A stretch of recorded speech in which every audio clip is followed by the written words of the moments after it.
Have you ever found yourself sitting in your favorite chair, a cup of tea in hand, looking out the window and wondering, where did everyone go? Maybe the phone doesn't ring as often as it used to. Or maybe you've caught yourself thinking about an old friend you haven't spoken to in years. It's a quiet moment, but it carries weight. And if you've ever felt that quiet stretch a little too long, you're not alone. The truth is, as we get older, our social circles often shrink. People move, loved ones pass on, and health or mobility changes can keep us from getting out like we used to. But here's something powerful to remember: just because life changes, doesn't mean our connections have to fade.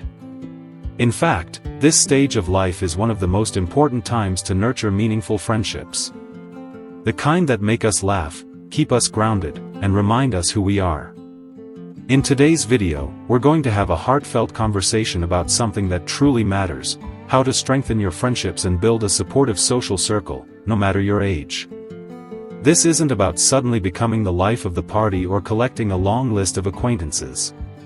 It's about deepening the relationships that feed your soul, and creating new bonds that feel just as genuine.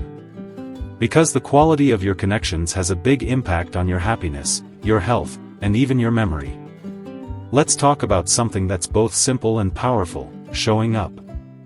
That's the first key to keeping friendships strong. It's not always about grand gestures or long phone calls. Sometimes, it's just about being present. Sending a birthday card. Leaving a voicemail that says, "Thinking of you today."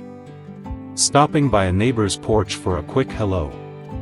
These small moments of showing up, they matter more than we think. Think back to a time someone unexpectedly reached out to you. Maybe they dropped off cookies, or sent a funny article they thought you'd enjoy. Didn't it warm your heart a little? It's those acts that remind us we're not forgotten. They keep the door of connection open. And when you do the same for others, you're planting a seed. Maybe not every person will respond right away. But over time, you're building a habit of presence, of reliability. And that, my friend, is what true friendship rests on. I know sometimes it feels awkward to initiate. Especially when it's been a while. We think, well, if they wanted to talk, they would have called me, right? But everyone carries their own hesitations. Life gets busy, even in retirement. Some people wait for the other person to make the first move, and in the meantime, precious time passes. What if you took the lead?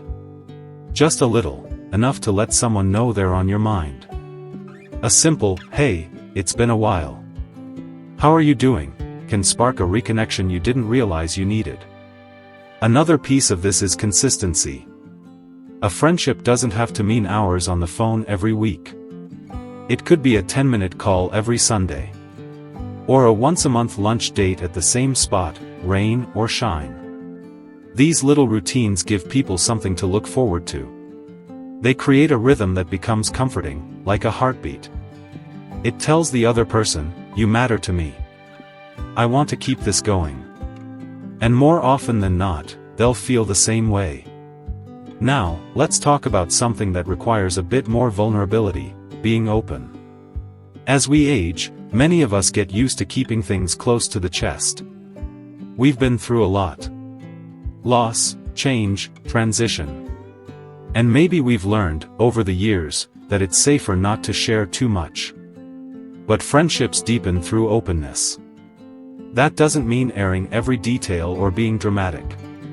It means letting someone see the real you, your thoughts, your stories, even your worries.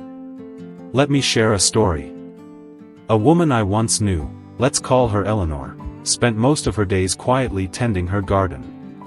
She was kind, always had a warm smile, but kept to herself. One day, during a community knitting group, someone mentioned how hard the holidays were without their spouse. Eleanor looked up and quietly said, "I lost my husband 3 Christmases ago. I still set his place at the table." That moment, it shifted everything. Suddenly, others in the group began to open up. There were tears, sure. But also laughter. And from that one honest comment, real bonds began to form. When we allow ourselves to be seen, truly seen, we give others permission to do the same. And that kind of connection is what turns acquaintances into companions. It creates a circle where no one has to pretend to be stronger than they are.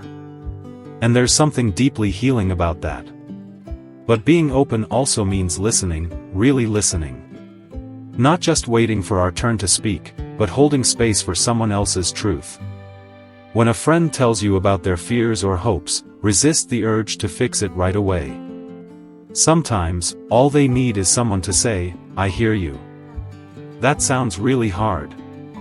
Or, "I'm here with you." That's the kind of presence that builds trust. That's how we become someone others can lean on, and how we find people we can lean on, too. And that brings us to something beautiful that often gets overlooked: shared joy. So often, we focus on being there for each other during the hard times. But joy is just as important. In fact, celebrating life's little moments with someone else can create some of the most lasting memories. Maybe it's a shared slice of pie at your favorite diner. Maybe it's laughing over a silly memory from 30 years ago. Or dancing, even a little, to your favorite old tune playing on the radio. That joy is a glue. It says, life is better with you in it. So if there's someone in your life, maybe a sibling, a neighbor, or even a new face from your church or community center, who brings a smile to your face, lean into that joy. Invite them to do something small but meaningful. A walk, a coffee, a quiet sit on the porch. These moments don't have to be big. They just have to be real. Now that we've explored how showing up, being open, and sharing joy can nurture the relationships in your life, let's go a little deeper into what it really means to build a supportive social circle, especially later in life. Because sometimes, even when we do all the right things with the people we know, life still changes. People move. Families grow apart. Sometimes, we simply outgrow a friendship that once meant everything. That's not a failure, it's just a part of the journey. And the beautiful thing is, it's never too late to begin again. Have you ever met someone and felt like you'd known them forever, even though it was only the second time you spoke? That spark of connection, it doesn't care how old we are. It can happen at 18 or 80. But for that spark to turn into a meaningful friendship, we have to be open to new beginnings. That's the next key piece of this whole puzzle. New connections might not always look the way we expect. Maybe they come from joining a walking group, or a watercolor class, or volunteering at the library. Maybe they're found in a neighbor you've lived next to for years but never really talked to. It might feel awkward at first, like being the new kid again. But often, the most genuine friendships are waiting just beyond that initial awkwardness. All it takes is a smile, a hello, or a curious question to break the ice. Think about the places where you already spend your time. Is there someone you see regularly, maybe in line at the post office, or on your morning stroll, but have never truly spoken to? Next time, try a simple, warm opener. Something like, "I always see you here. Have you lived in the neighborhood long?" It doesn't have to be deep. It just has to be real. And if they respond with warmth, you'll know the door is open to something more. But let's be honest, making new friends later in life can also come with doubts. We worry, what if they're not interested? What if I'm too much, or not enough? That voice in your head? It's trying to protect you. But it can also hold you back from some of the most rewarding experiences still ahead. Because you are enough. Your stories, your kindness, your lived experience, all of that is worth sharing. And there are people out there who would be lucky to know you. Building a social circle isn't about finding people who are exactly like us. It's about finding people who get us. Sometimes, that means letting go of the idea that a friend has to be the same age, or have the same background, or even the same interests. Some of the most fulfilling relationships are the ones that surprise us. Maybe it's a young mom at your community center who loves to hear your life advice. Or a retired mechanic who makes you laugh with stories from the old days. Different paths, but the same desire, to feel seen, heard, and valued. Now, once you've started to form these new connections, here's something that truly brings them to life: showing interest. It sounds simple, but it's often overlooked. When someone shares something with you, a memory, a struggle, even just what they're making for dinner, respond with curiosity. Ask questions. Be present. People open up more when they feel someone genuinely cares. And that care? It builds trust. Over time, it lays the foundation for a deeper bond. And let's not forget about the role of laughter. Oh, how healing laughter is. It's easy to underestimate, but a shared laugh has a magic all its own. It breaks tension. It connects hearts. It makes even the most ordinary day feel a little lighter. So when you're getting to know someone new, don't be afraid to let that lighter side of you shine through. Tell the funny story. Make the silly joke. Let the conversation be playful. Because joy is as much a part of connection as honesty and support. But relationships, whether old or new, also need patience. Not every conversation will go deep. Not every person you meet will become a close friend. Some connections will drift, and others will bloom. That's okay. The goal isn't perfection. The goal is presence. To keep reaching out. To keep saying yes when your heart nudges you toward someone. And to keep believing that connection is still possible, because it is. Sometimes, life gives us unexpected chances to connect. A flat tire. A lost dog. A rainstorm that sends everyone running for cover under the same awning. These little moments, they can turn into something beautiful if we're open to them. I knew a man once, well into his 70s, who met his best friend of the last 20 years during a church raffle. They were seated next to each other, made small talk over a slice of lemon cake, and from that day on, they never missed their Tuesday coffee. You never know when the moment will come, but when it does, it helps to have your heart and eyes open to it. And finally, as you begin building or rebuilding your circle, don't forget the most important person in it, you. Be the kind of friend you'd like to have. Show kindness without expectation. Offer help without needing praise. And give others grace, knowing we're all navigating our own seasons of life. When you lead with love, when you move through the world with a soft heart and an open hand, you draw the right people toward you. It's not about chasing connection, it's about inviting it. And sometimes, that invitation begins in the smallest of ways. Picking up the phone. Leaving the house even when you're feeling low. Making that effort, just one more time, to reach toward someone. Because even the most supportive social circle begins with a single step. A choice. A moment of courage. A moment of courage. That's really what it comes down to. Whether it's picking up an old friendship where it left off, starting fresh with someone new, or simply showing up and being present, it takes a little bravery. Not the kind with flashing lights and big declarations. But the quiet kind. The kind that says, I still believe in people. I still have love to give. And I'm still open to connection. That's the kind of courage that builds a life full of meaning, no matter your age. And here's something important to remember: the friendships you build or deepen now aren't just about companionship, they're about health too. Did you know that having close, supportive relationships can actually lower your risk of memory loss, heart disease, even depression? There's real science behind it. Being around people who lift you up, who check in, who care, it helps your body, your mind, and your spirit. Loneliness isn't just painful, it's harmful. But connection? Connection is healing. And every small step toward it makes a difference. That's why one of the most powerful things you can do is reach out, consistently. Not just once in a while, not only when it's convenient, but regularly. Even if it's just a short phone call, a simple text, or a little note in the mail. That effort tells someone, I'm thinking of you. You matter. And the more we do that, the stronger our bonds grow. It doesn't have to be perfect. It just has to be sincere. You might be surprised how much a simple message can brighten someone's entire day.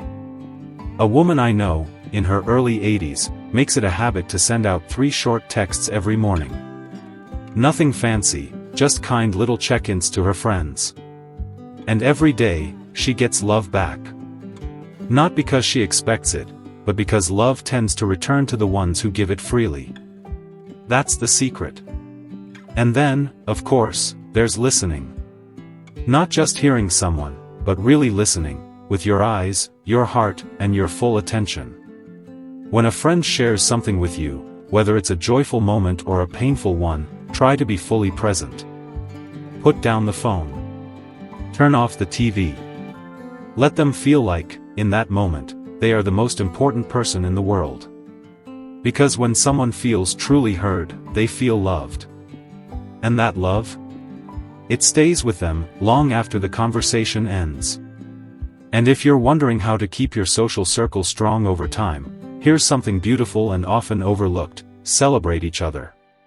Celebrate birthdays, milestones, even small victories. Send a card when a friend accomplishes something. Bring soup when they're sick.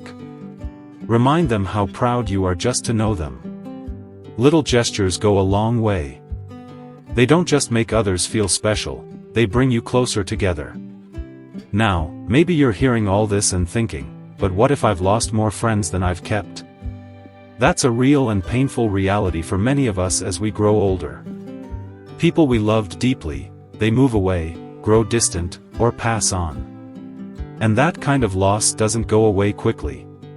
It leaves a quiet space that sometimes feels too big to fill. But here's the thing: the love you shared with those friends? It didn't end with them. It's still inside you, and it's still worth sharing. The memories, the laughter, the comfort, they all shaped you. And now, you get to carry that same warmth into new relationships. You don't lose your capacity to connect. In fact, it often deepens with age. So while the faces around you may change, the love you're able to give doesn't have to fade. Even when the world feels quieter, even when your calendar looks empty, even when you feel like no one really sees you, don't give up. Keep showing up. Keep reaching out. Keep believing that friendship still matters, because it absolutely does. At any age, at any stage, we all need people who will sit with us, laugh with us, listen to us, and hold space for who we are, not just who we were. And maybe the most beautiful thing of all? You can be that person for someone else. Right now. Today. With one small act of kindness, you could be the reason someone else feels seen. You could be the beginning of a support system they've been quietly longing for. That's powerful. That's sacred. And that's the kind of legacy that doesn't fade. So if this message has touched your heart, if it's reminded you of someone you care about, or inspired you to reach out to someone new, don't wait. Send the message. Make the call. Smile at the neighbor. Join the group. You've got so much life, so much wisdom, and so much love left to give. Let it out. Let it reach people. Let it build the circle you've always deserved. And if you enjoyed this video, I'd love to hear your thoughts in the comments. Maybe share a friendship story, or tell us what keeps your circle strong.